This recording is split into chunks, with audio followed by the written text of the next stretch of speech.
আসসালামু আলাইকুম ওয়া রাহমাতুল্লাহি ওয়া বারাকাতুহু।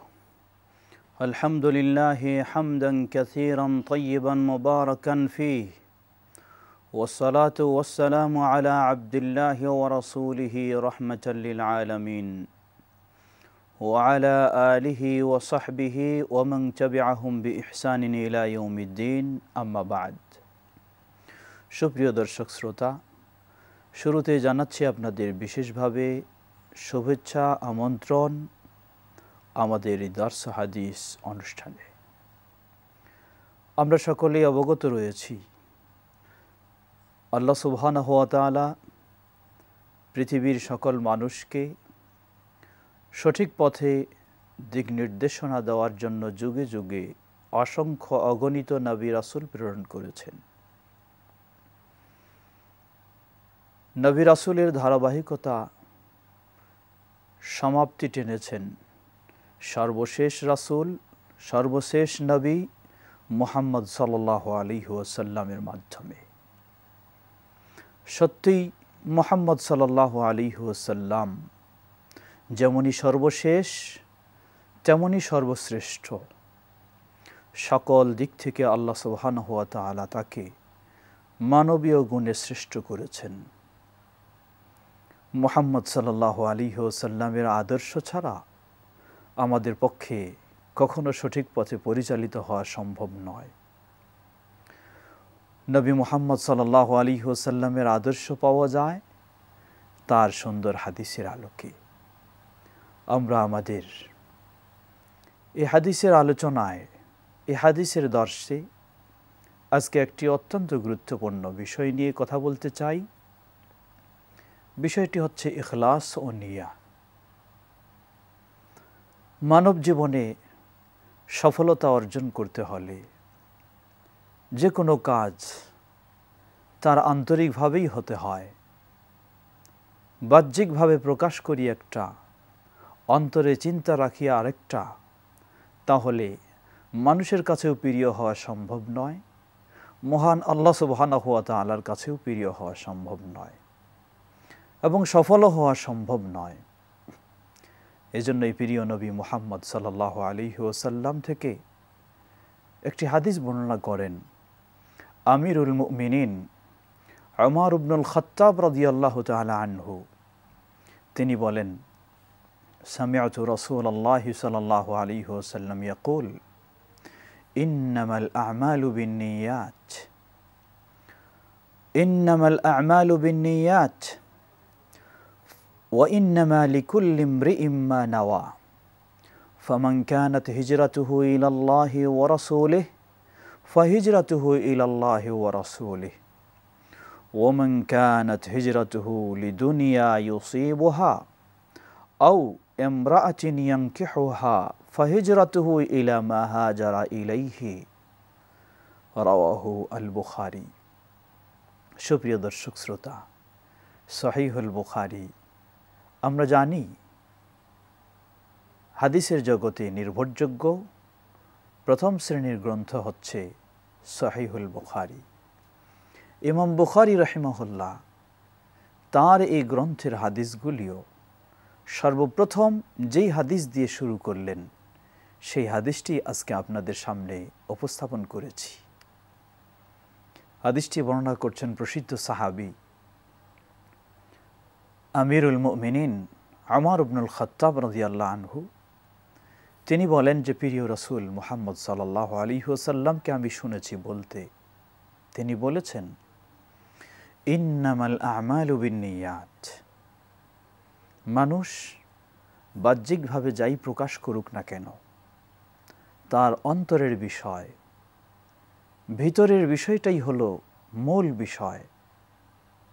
আলিমুম বিযাতিস সুদূর, মহান আল্লাহ সুবহানাহু ওয়া তাআলা সেই আরশের ঊর্ধ্বে থেকেই সমগ্র বিশ্বের সকল সৃষ্টির হৃদয়ে কি রয়েছে সেটি আল্লাহ সুবহানাহু ওয়া তাআলা জানেন, আল্লাহ সুবহানাহু ওয়া তাআলা বোঝেন, আল্লাহ সুবহানাহু ওয়া তাআলা দেখেন, আল্লাহ সুবহানাহু ওয়া তাআলা শোনেন।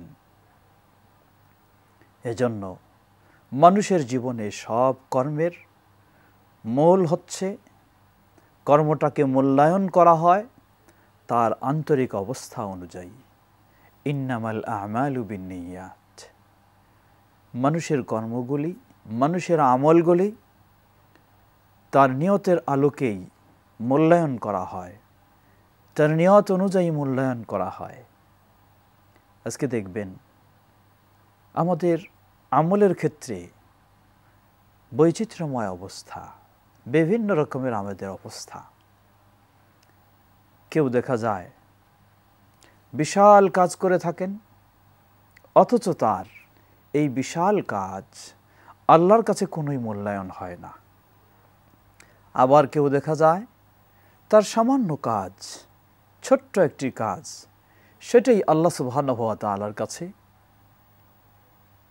ভালোভাবে মূল্যায়ন হয়। কারণটা কি? কারণটা হলো অন্তরের অবস্থা অনুযায়ী।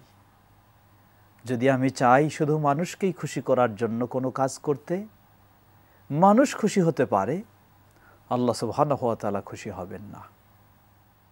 আর যদি চাই আল্লাহ সুবহানাহু ওয়া তাআলাকে খুশি করে কোনো কাজ করতে, তাহলে আল্লাহ সুবহানাহু ওয়া তাআলাও খুশি হবেন। সাময়িকভাবে কোনো মানুষ আমার প্রতি অসন্তুষ্ট হলেও আল্লাহ সুবহানাহু ওয়া তাআলা সন্তুষ্ট হলে তিনি মানুষকেও আমার প্রতি সন্তুষ্ট করে দেবেন। সুবহানাল্লাহ। এজন্য নিয়তের বিষয়টি, এই ইখলাসের বিষয়টি, একনিষ্ঠতার বিষয়টি অত্যন্ত গুরুত্বপূর্ণ। বিশেষ করে মানুষের জীবনে, একজন মুমিনের জীবনে যত রকমের তার ইবাদত হবে ইসলামের, ছোট বড়, প্রকাশ্য অপ্রকাশ্য, ফরজ নফল, সব ইবাদতের ক্ষেত্রে তাকে অবশ্যই এই নিয়তের বিষয়টি গুরুত্ব দিতে হবে, এই ইখলাসের বিষয়টি গুরুত্ব দিতে হবে।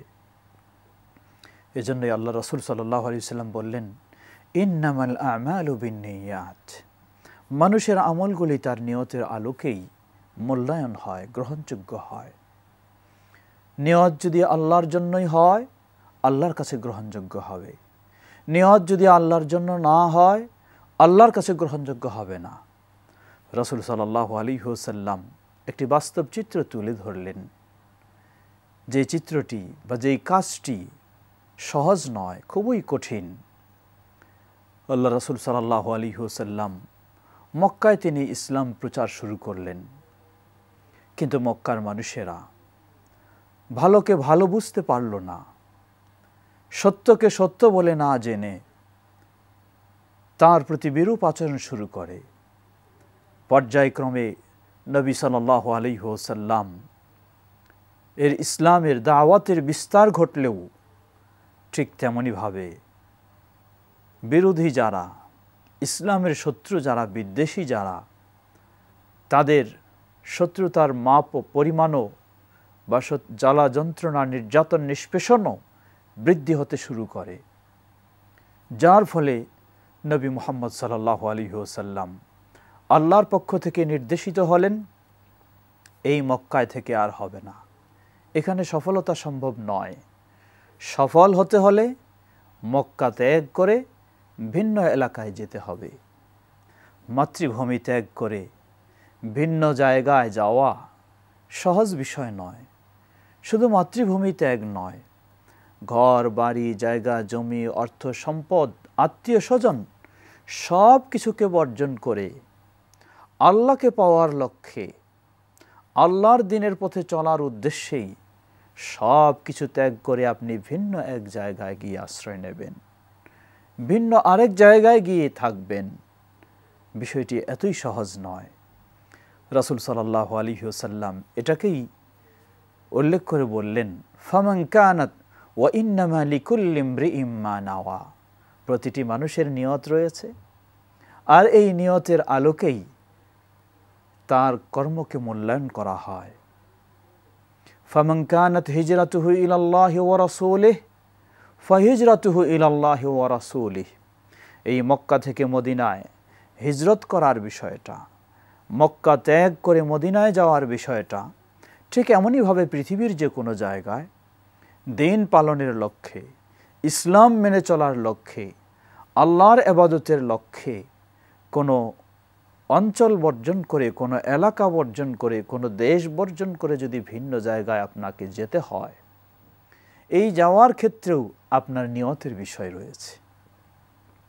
যাওয়ার বিষয়টা হতে পারে আপনি আল্লাহর দ্বীনের জন্যই শুধু যাবেন, আল্লাহর দ্বীন পালনের জন্যই শুধু নিজের এলাকা এরিয়া ত্যাগ করবেন, অথবা হতে পারে ভিন্ন স্বার্থের লক্ষ্যে। আল্লাহ রাসূল সাল্লাল্লাহু আলাইহি ওয়াসাল্লাম বললেন, ফামান কানাত হিজরাতুহু ইলাল্লাহি ওয়া রাসূলিহি ফাহিজরাতুহু ইলাল্লাহি ওয়া রাসূলিহি। যে ব্যক্তি নিজের এরিয়া, নিজের এলাকা ত্যাগ করে অন্য ভিন্ন এলাকায় যাবে, তার এই হিজরত যদি শুধু আল্লাহর সন্তুষ্টি অর্জনের জন্য, আল্লাহর রাসূলের অনুসরণের জন্য, আনুগত্যের জন্যই হয়, এই নিয়ত তার ভিতরে থাকে, এই পরিকল্পনা তার ভিতরে থাকে, এই ইচ্ছা তার ভিতরে থাকে, ফাহিজরাতুহু ইলাল্লাহি ওয়া রাসূলিহি, তাহলে তার এই দেশ ত্যাগ করা, এলাকা ত্যাগ করা, এটাকে সেভাবেই আল্লাহর কাছে মূল্যায়ন হবে।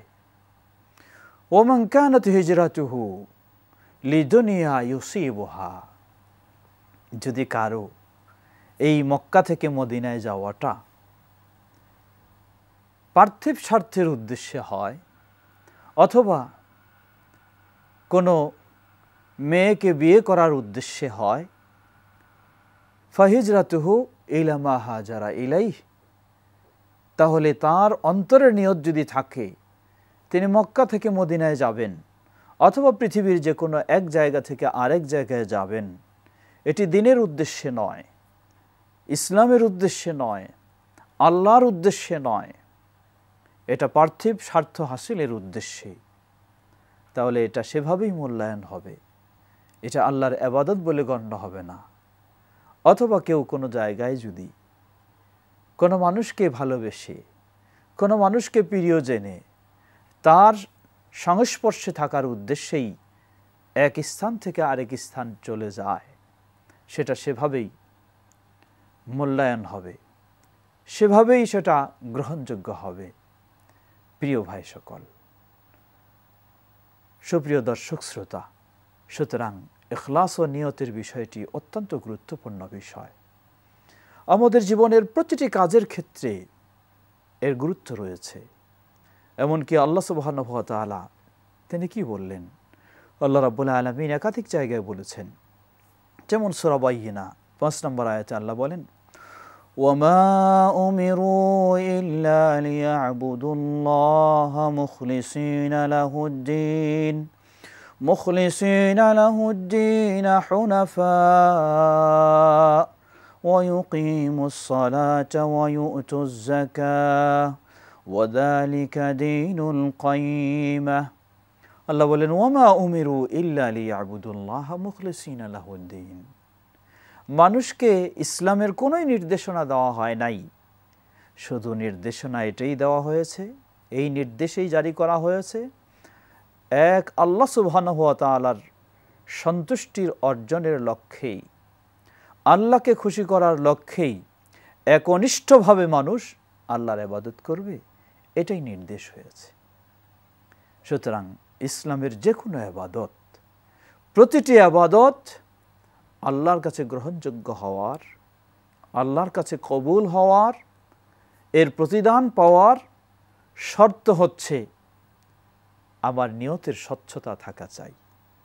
নিয়ত যদি স্বচ্ছ হয়, শুধু আল্লাহকে পাওয়ার জন্যই আমি জনসেবা করি, শুধু আল্লাহকে পাওয়ার জন্যই এলাকার মানুষের সেবা করি, শুধু আল্লাহকে পাওয়ার জন্যই দেশের জনগণের কল্যাণে কাজ করি, তাহলে সেটাই আমি আল্লাহর কাছে পাব। আর নিজের স্বার্থ হাসিলের জন্যই যদি করে থাকি, কোনো কিছু অর্জনের জন্যই যদি করে থাকি, তাহলে সেটা সেভাবেই মূল্যায়ন হবে। এর প্রতিদান হয়তোবা দুনিয়াতে কিছু পেতে পারি, কিন্তু আখিরাতে এর সামান্য কোনো প্রতিদান পাব না। পক্ষান্তরে আল্লাহ সুবহানাহু ওয়া তাআলার সন্তুষ্টি অর্জনের লক্ষ্যে যদি কোনো ইবাদত করি, কোনো ভালো কাজ করি, শরীয়তসম্মত কাজ করি, তাহলে এর প্রতিদান আখিরাতে তো অবশ্যই পাবো ইনশাআল্লাহ, দুনিয়াতেও এর প্রতিদান আল্লাহ সুবহানাহু ওয়া তাআলা আমাদের দেবেন। সুপ্রিয় দর্শক শ্রোতা, সুতরাং আমাদেরকে বিষয়টি সবসময় মনে রাখতে হবে। আজকে ইখলাসের বিষয়, এই একনিষ্ঠতার বিষয়, এটি অত্যন্ত গুরুত্বপূর্ণ বিষয়। আল্লাহ সুবহানাহু ওয়া তাআলা বলেন, ওমা খালাকতুল জিন্না ওয়াল ইনসা ইল্লা লিয়াবুদুন, আমি জিন এবং ইনসানকে সৃষ্টি করেছি শুধু আমারই দাসত্ব করার জন্য, আমারই ইবাদত করার জন্য। আজকে আমরা যখন সুস্থ সবল সচ্ছল হয়ে যাই তখন আল্লাহর এ কথাকে ভুলে যাই। আপনি কি মনে রেখেছেন? আপনাকে কে সুস্থ রেখেছেন? আপনাকে কে সবল রেখেছেন? কে আপনাকে চলার সুযোগ করে দিয়েছেন? আপনার চেয়েও সুস্থ মানুষ হঠাৎ অসুস্থ হয়ে বিছানায় পড়ে কাতরাচ্ছে। আপনিও তো মুহূর্তের মাঝে সেই ধরনের অসুস্থ আল্লাহ করে দিলে হয়ে যাবেন। সুতরাং বাহাদুরি বলতে কিছুই নেই, নিজের আমার কিছুই নেই। আমি আমার এই নিজের বডিটাকেও তো কন্ট্রোলে রাখতে পারি না। সুতরাং আমার দাম্ভিকতার, আমার গর্বের, আমার অহংকারের কিছুই নেই। আল্লাহর কাছে আত্মসমর্পণ হওয়াটাই হচ্ছে আমার বিবেকের পরিচয়, বিবেকবান হওয়ার পরিচয়। সুপ্রিয় দর্শক শ্রোতা, আসুন আমরা আমাদের জীবনে ইসলামের আলোকে যত ইবাদতই করব সবগুলি যেন এই ইখলাসের সাথে হয়, একনিষ্ঠতার সাথে হয়, শুধু আল্লাহকে সন্তুষ্ট করার জন্য এবং আল্লাহকেই পাওয়ার জন্য, আল্লাহর কাছেই প্রতিদান পাওয়ার জন্য। তাহলে আমরা দুনিয়াতেও সফল হব, আখিরাতেও সফল হব। কেউ হয়তো ভাবতে পারি যে আমরা সালাত আদায় করি, মসজিদে গিয়ে রমাদান মাসে সিয়াম পালন করি, হজ পালন করি, দান সদকা করি, যাকাত দেই, এগুলি কি তাহলে আল্লাহর জন্য হয় না? আসলে আল্লাহর জন্যই করি, কিন্তু যখন ভিতরে ইচ্ছা সংকল্পের মাঝে একটু দুর্বলতা এসে যায় তখন এটি আর আল্লাহর জন্য হয় না। একজন মানুষ দান করছেন জনসেবার লক্ষ্যে, অসহায়দের সহায়তার জন্য, কিন্তু তিনি চাচ্ছেন তাকে যেন শ্রেষ্ঠ দানবীর বলে বাহবা জানানো হয়, স্লোগান দেওয়া হয়, ঘোষণা দেওয়া হয়, তার কিছু প্রশংসা করা হয়, তাহলেই দিবেন, না হলে দিবেন না। একটু ভেবে দেখুন, আল্লাহ রাসূল সাল্লাল্লাহু আলাইহি ওয়াসাল্লাম বললেন, আউয়ালু মান ইউসাহহারু বিহিন নার সালাসাতুন, সেই কিয়ামতের কঠিন দিনে জাহান্নামের আগুনে প্রথমে যাদেরকে জ্বালানো হবে তারা 3 শ্রেণীর মানুষ। পার্থিব জগতে তারা মুসলিম বলে পরিচিত। এদের মধ্যে যাদেরকে জ্বালানো হবে 3 শ্রেণীর মানুষ। এক শ্রেণীর মানুষ, তারা দুনিয়াতে কোরআন শিখেছেন, কোরআন শিক্ষা দিয়েছেন, কোরআনের চর্চা করেছেন। আল্লাহ সুবহানাহু ওয়া তাআলার পক্ষ থেকে জিজ্ঞাসা করা হবে, তুমি কি করেছ? তিনি বলবেন, হে আল্লাহ, আমি কোরআন শিখেছি, কোরআন শিক্ষা দিয়েছি, কোরআনের প্রচার প্রসার করেছি। আল্লাহর পক্ষ থেকে বলা হবে, কাযাবতা, তুমি মিথ্যা বলেছ। তুমি কোরআন শিখেছ, কোরআন শিক্ষা দিয়েছ, প্রচার প্রসার করেছ, লিইকালু লাকা কারি, যাতে তোমাকে মানুষেরা কোরআনের একজন বড় পাঠক, কোরআনের একজন বড় প্রসিদ্ধ কারি, একজন প্রসিদ্ধ মুফাসসিরে কোরআন, এই বলে মানুষ তোমার প্রশংসা করে দুনিয়াতে। এজন্যই তুমি এটি করেছ, আমার জন্য তুমি করনি, আমার সন্তুষ্টি লাভের উদ্দেশ্যে করনি। ফায়ুমারু ওয়া ইউসহাবু বিহি আলা ওয়াজহিহি ইলান নার, আও কামা ক্বালা নবী সাল্লাল্লাহু আলাইহি ওয়াসাল্লাম। ফেরেশতাদেরকে নির্দেশ দেওয়া হবে, যেহেতু সে কোরআন শিখেছে, শিক্ষা দিয়েছে, মুফাসসির হয়েছে, অনেক কিছুই, কিন্তু আল্লাহর সন্তুষ্টির জন্য নয়, আল্লাহর জন্য হয়নি, মানুষের কাছে প্রশংসা পাওয়ার জন্য। অতএব ফেরেশতাদেরকে নির্দেশ দেওয়া হবে তার চেহারার উপর দিয়ে টেনে হেঁচড়ে তাকে জাহান্নামে নিক্ষেপ করা। আল্লাহু আকবার। এমনইভাবে সেই হাদিসে আল্লাহ রাসূল সাল্লাল্লাহু আলাইহি ওয়াসাল্লাম বললেন, নিয়ে আসা হবে দাতাকে, আল্লাহর পক্ষ থেকে জিজ্ঞাসা করা হবে, তুমি কি করেছ? তিনি বলবেন, হে আল্লাহ, আমার ধন সম্পদ আপনার পথে সব ব্যয় করে দিয়েছি, বিলীন করে দিয়েছি। আল্লাহর পক্ষ থেকে বলা হবে, মিথ্যা বলেছ, তুমি দান সদকা করেছ, মানুষকে দিয়েছ, লিইকালু লাকা, যাতে মানুষ তোমাকে বলে যে তুমি বড় একজন দাতা, এজন্যই করেছো, তা দুনিয়াতে তোমাকে বলা হয়েছে, দুনিয়াতে পেয়ে গেছো, আখিরাতে তোমার জন্য কিছু নেই, এ বলে তাকে জাহান্নামে নিক্ষেপ করা হবে। সুপ্রিয় দর্শক শ্রোতা, সুতরাং আমাদের জীবনের এত বড় কাজ, কিন্তু যদি এগুলি আল্লাহর জন্যই না হয় একনিষ্ঠভাবে, তাহলে এর প্রতিদান নয়, আমাকে শাস্তি পেতে হবে। তাই আসুন আমাদের জীবনের প্রতিটি কাজে যেন আমরা এই ইখলাস এবং নিয়তের স্বচ্ছতা ঠিক রাখতে পারি। আল্লাহ আমাদের সকলকে সেভাবে আমাদের জীবনকে পরিচালনা করার তৌফিক দান করুন। আমিন। ওয়া আখিরু দাওয়ানা আনিল হামদুলিল্লাহি রাব্বিল আলামিন। আসসালামু আলাইকুম ওয়া রাহমাতুল্লাহি ওয়া বারাকাতুহু।